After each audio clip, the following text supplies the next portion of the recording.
നമസ്കാരം. പ്രധാനമന്ത്രിയെപ്പോലുള്ളവർ യാത്ര ചെയ്യുന്ന റോഡുകളെല്ലാം പെർഫെക്റ്റ് ആയിരിക്കണം. കുണ്ടും കുഴിയും നികത്തി കുതിച്ചു പായാനുള്ള സൗകര്യമുള്ള റോഡുകൾ, ഇതിനൊപ്പം അടിസ്ഥാന സൗകര്യം വേണം. എന്നാൽ പ്രധാനമന്ത്രി നരേന്ദ്രമോദി വിമാനത്താവളത്തിൽ നിന്നും രാജ്ഭവനിലേക്ക് വരുന്ന വഴിയിൽ തെരുവിളക്കുകൾ പ്രവർത്തിച്ചില്ലത്രേ. തിരുവനന്തപുരം കോർപ്പറേഷനിലെ BJP കൗൺസിലർമാരാണ് സുരക്ഷാ വീഴ്ച ആരോപിച്ച് പ്രതിഷേധിച്ചത്. വെള്ളയമ്പലത്തെ അയ്യങ്കാളി സ്ക്വയറിലെ തെരുവിളക്കുകളാണ് പ്രവർത്തിക്കാതിരുന്നത്. പ്രധാനമന്ത്രിയുടെ വരവ് പ്രമാണിച്ച് തിരുവനന്തപുരം നഗരത്തിൽ അതീവ സുരക്ഷയാണ് ഒരുക്കിയിരുന്നത്. അതിനിടയിലാണ് പ്രധാനമന്ത്രി റോഡ് മാർഗം സഞ്ചരിക്കുന്ന പ്രദേശത്ത് തെരുവിളക്ക് കത്തിയില്ല എന്ന ആരോപണം ഉയരുന്നത്. തിരുവനന്തപുരം നഗരസഭയ്ക്കെതിരെ ഇത് ചർച്ചയാക്കി മാറ്റാനാണ് BJP നീക്കം. SPGയും ഈ കുറവ് ശ്രദ്ധിച്ചില്ലെന്ന് സൂചനയുണ്ട്. വിഴിഞ്ഞം രാജ്യാന്തര തുറമുഖം രാജ്യത്തിന് സമർപ്പിക്കാനായാണ് പ്രധാനമന്ത്രി തിരുവനന്തപുരത്തെത്തിയത്. രാത്രി രാജ്ഭവനിൽ തങ്ങിയ ശേഷം വെള്ളിയാഴ്ച രാവിലെ 10:30 വിഴിഞ്ഞത്തെത്താനായിരുന്നു പദ്ധതി. മറ്റ് സുരക്ഷാ പ്രശ്നമൊന്നും മോദിയുടെ രാത്രി യാത്രയിൽ ഉണ്ടായിരുന്നില്ല.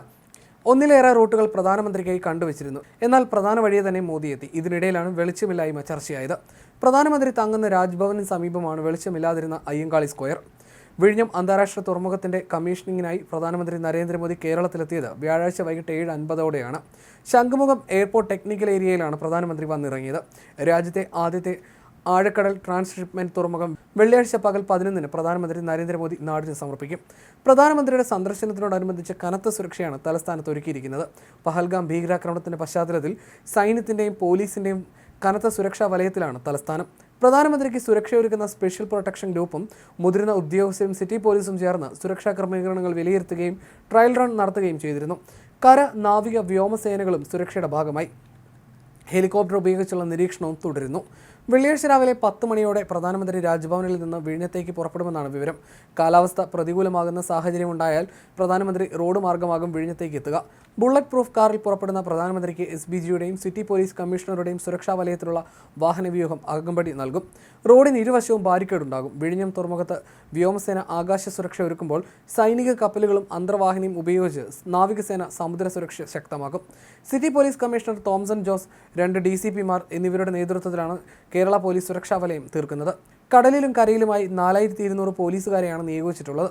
തലസ്ഥാനത്ത് തുടർച്ചയായി വ്യാജ ബോംബ് ഭീഷണി ഉണ്ടാകുന്ന സാഹചര്യമടക്കം പരിഗണിച്ച് കേരള പോലീസിന്റെ കൂടുതൽ ബോംബ് സ്ക്വാഡുകളെയും വിന്യസിച്ചിട്ടുണ്ട്. രാവിലെ വിഴിഞ്ഞത്തെത്തുന്ന പ്രധാനമന്ത്രി MSC സെലസ്റ്റിനോ മരസ്ക എന്ന മദർഷിപ്പിനെ സ്വീകരിക്കും. തുടർന്ന് തുറമുഖം സന്ദർശിച്ച ശേഷമായിരിക്കും പൊതുസമ്മേളനത്തിൽ പങ്കെടുക്കുക. പ്രധാനമന്ത്രിയുടെ സന്ദർശനം കണക്കിലെടുത്ത് കനത്ത ജാഗ്രതയാണ് സ്വീകരിച്ചിരിക്കുന്നത്.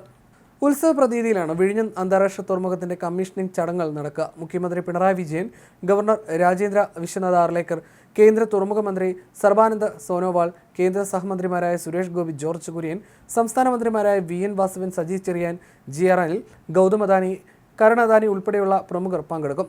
ചടങ്ങിൽ നിന്ന് പ്രതിപക്ഷ നേതാവ് VD സതീശൻ വിട്ടുനിൽക്കും. പൊതുജനത്തിന് രാവിലെ 7 മണി മുതൽ 9:30 വരെയാണ് പ്രവേശനം. കർശന സുരക്ഷയാണ് ഒരുക്കിയിട്ടുള്ളത്. ഉച്ചയ്ക്ക് 12:30 ചടങ്ങുകൾ പൂർത്തിയാവും. ശേഷം പ്രധാനമന്ത്രി ആന്ധ്രാപ്രദേശിലേക്ക് മടങ്ങും. പഹൽഗാം ഭീകരാക്രമണത്തിന്റെ പശ്ചാത്തലത്തിൽ പഴുതുറ്റ സുരക്ഷയാണ് നഗരത്തിൽ എവിടെയും ഉള്ളത്. നഗരത്തിലും അനുബന്ധ റോഡുകളിലും ഗതാഗത നിയന്ത്രണം ഉൾപ്പെടെ ഏർപ്പെടുത്തിയിട്ടുണ്ട്.